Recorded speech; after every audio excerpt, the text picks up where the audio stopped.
Hey everyone, and welcome back to another episode on Lumber Capital Log Yard. Today I'm excited to show you what we have inside our kiln. So let's open her up and see what's in there. Alright, so if you guys can hear, it's actually on right now, but that's not going to stop us from opening it up because I really do want to show you what's in here. It's actually almost done, I think, but we will be whipping out that moisture meter to see what the moisture content is reading with this lumber. Oh yeah, nice and dramatic. Woo! It's warm. Oh yeah, it's warm. Letting out all that warm air. That'll ramp up the electric bill. So, we actually have a couple different species in here. We have some walnut on top, and then I think this is some soft maple, and then on the bottom we have some red oak. So yes, we are mixing our species a little bit here. That's not always the best thing to do, but we're doing it the right way, and this way it really maximizes efficiency, because this was kind of just some miscellaneous stuff that we had. But if you want to come up here and get a closer shot, I'll grab the moisture meter here and we can see what it's reading. It does feel, just from the touch, it feels really dry.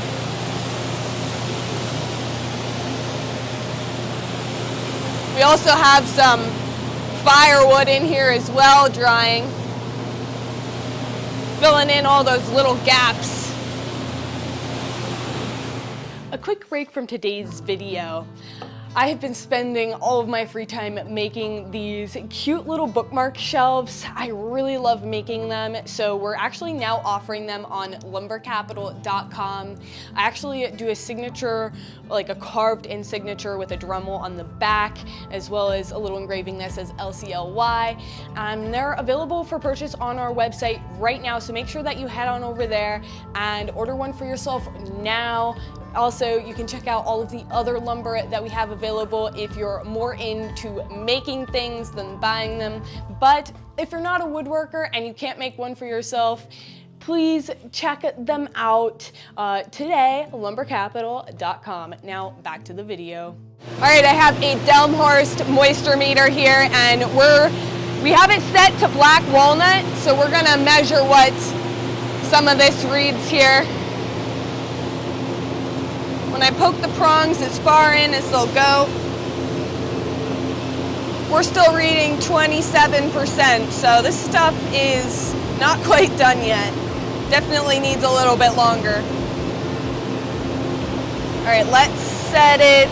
Let's see if we can set it for maple or walnut here. See what the difference is. All right, I have it on maple now. So let's stick her in there. Oh yes. This stuff is a little bit more dry for sure. Well, maybe I'm not getting a good stick. Let's try it right here.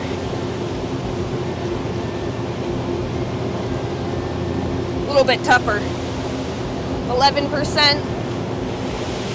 So it's drying surprisingly a little faster.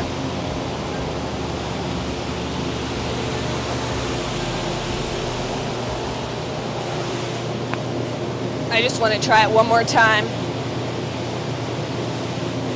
Surprisingly a lot harder. Yeah, that's still reading like 10%. All right, red oak is supposed to dry the slowest out of all of them.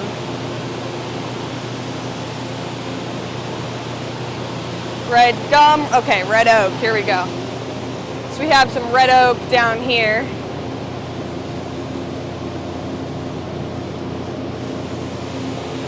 That's about the same as our maple. Yeah, let me just try one more time.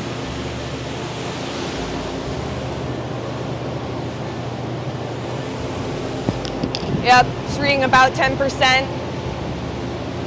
So these two are getting pretty close, so we'll have to definitely trade them out. These will probably come out at about the same time, and then this pile might have to stick in here a bit longer.